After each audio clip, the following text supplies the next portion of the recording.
Oday Aboushi is an offensive guard for the Detroit Lions and one of the few practicing Muslims in the NFL. Hi, Oday. Hi, how are you? I'm well. How are you doing? I'm doing well. I'm doing well. Thank you for having me.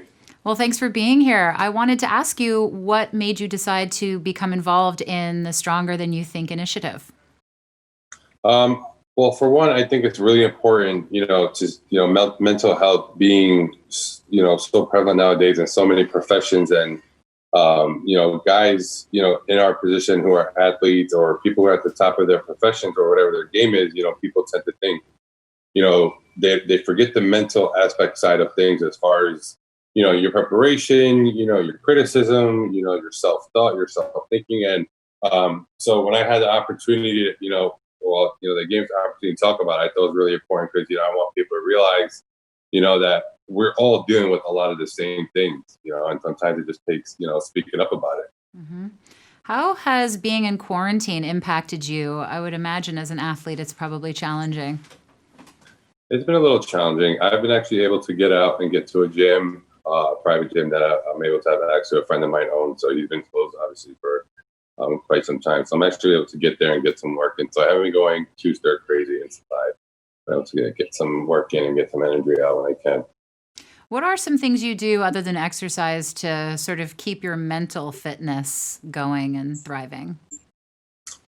I like to read about stuff, honestly, that I don't know about. I like to read about new things. I like to, whether it's finance, whether it's about maybe a new project they're building or launching. Because, for me, I've always heard so much of the same thing as far as football and a lot of being a repetitive thing. And not that I don't love it and don't love hearing about it, but at some point I need a break from it. I think you need to change it up for your mind. Your mind gets so meticulous, so much of in a routine where you're just able to only think one way. And when you start to read stuff you don't understand, it actually forces you to think outside the box and find out what other things are and what other things mean.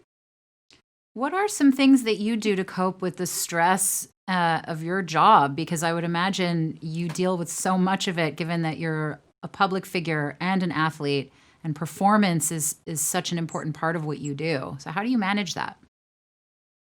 I think one of my biggest escapes is my family. I come from a really big family. I have 19 nieces and nephews right now, and the oldest one is 17, and the youngest one is 4 months. So they're all in between that age, and they're a handful. And whenever things get, too much or too crazy and things like that, honestly, I go try to visit some of them. And when I visit the kids, and it forces me to put my phone down and put all my attention on them. Obviously, kids, you gotta have four eyes on them when you can, and just soak it all in. And for a second there, you kind of take yourself out of that realm. You take yourself out of that thought process. Kind of give your mind a break from constantly thinking about that and being in that routine. And kids are so much fun.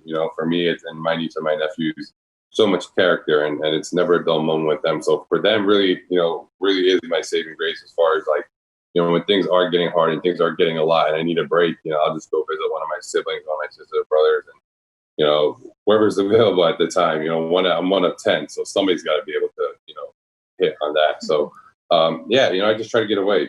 Biggest thing is get rid of my phone and just be present. Be where your feet are. What advice would you give to younger kids who are playing sports and one day want to be competitive, but also face some pressures that they have to deal with growing up? What were some things you did as a kid that helped you get to where you are? And what advice would you give those kids today? One piece of advice I'd give them is, they have to create their own vision. And when I say create your own vision, visualize yourself on your path. I understand, for me growing up, my parents were very supportive of me of football and stuff like that, and my career as well. But they obviously had concerns about playing the sport and the injuries and stuff like that. But for me, it was my vision. I made it clear. And when you're passionate about something and you have a vision about something, there's something that you vibe or give off, and which people, it's hard for them to tell you otherwise because they see how committed you are. So the biggest thing is believing in your own vision. Although it may not always go the way you think it's going to go or it's supposed to go, it will ultimately end up the way you want it to be. The journey's going to be up and down. Things are going to go south. Things are going to go north. Things are going to be great. Things are going to be bad. Back in the day, it's all about the journey, and you take it one step at a time, and you find gratitude in each day and each lesson, and really you just try to grow from that, and you just stay the course, until you ultimately achieve your goal. Wonderful. We're here to talk about mental health and open up conversations. And I think one of the goals of this initiative is to destigmatize mental health and the shame and isolation that people experience when they struggle with mental health issues. What are Mhm. some things that are important to you when it comes to advocating for mental health as a public figure? What are some things you want to achieve in this space? Honestly, I want people to see the vulnerability of the human life. I think so often in life we get categorized, just based off our profession. Like, this guy he's 6'6", 300-pound lineman. He's supposed to be big bad wolf and all other stuff, and he's not supposed to feel pain, and he's not supposed to feel depression and regret. And although I'm bigger than normal, you're a bigger human being. Like, I still feel those same feelings as a regular human. I still feel the same things. I hurt the same way. We all hurt. We agree with it. So at the end of the day, speaking up about it and letting people know that, hey, if supposedly some of the toughest people in the world are feeling like I'm feeling, like that, it's normal. You're not crazy. You're not sensitive. You're not being short, or you're not being whiny. It's a normal feeling that you should be able to express, and express, and when I mean express it, in ways that will help you, cope with it, and I'm not talking about finding, comfort in endless situations, but, finding, something, to hold on to, and something that's always going to bring you back, or something that always resets yourself, where, it's a self-talk you give yourself, or it's a word, maybe it's a word,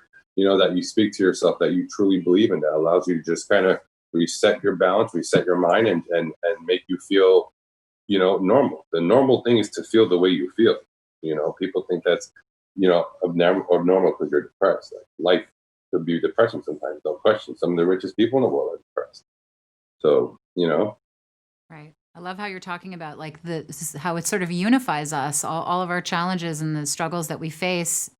Doesn't really matter who we are or where we're from. We can all it relate doesn't. to one another. It makes Yeah, a lot of absolutely. sense. Um, as I said, we're talking to all kinds of different people in different spaces about mental health. And some of our guests have talked about their faith and how that has been a big part of their mental health coping hmm skills and strategies. How has your faith impacted your life and also your mental health?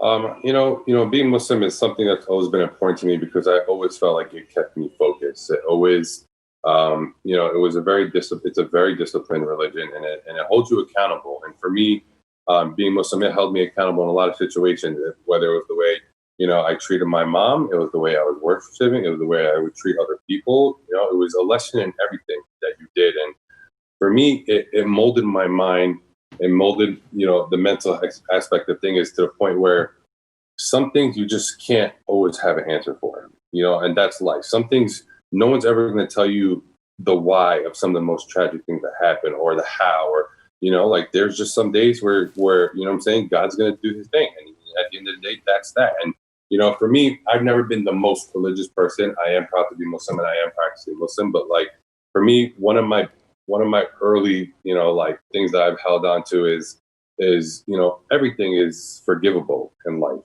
and for you to take the right step to, be forgiven for that. In Islam, there's a certain amount of things you do. Going to Hajj is one thing when you make the pilgrimage, around the Kaaba. That's one thing where you go and you're able to repent, and, virtually you're forgiven for almost like everything. And then throughout Ramadan, we just had a super forgiveful month in which you're able to, be forgiven and move on. And, sometimes you need that reset. You need to feel that, okay, I made my peace, with God, and I'm not looking back. I'm looking forward, and you try to be better. And that's something, in life in general, like, no one can ever give you that. And for me, being Muslim, that gave me that, knowing that, although it may not always be perfect, it's the intention, that always counted. And for me, I've carried that throughout my life, throughout my career, the way I treat people, the way I've handled situation, the way I try to treat my wife and my family. It's all, I always try to, hold it to that standard of doing the right thing, and the justice and equality of all that goodness. Thank you so much for your time, Oday. It's been wonderful chatting with you. Likewise, I appreciate it. Thanks.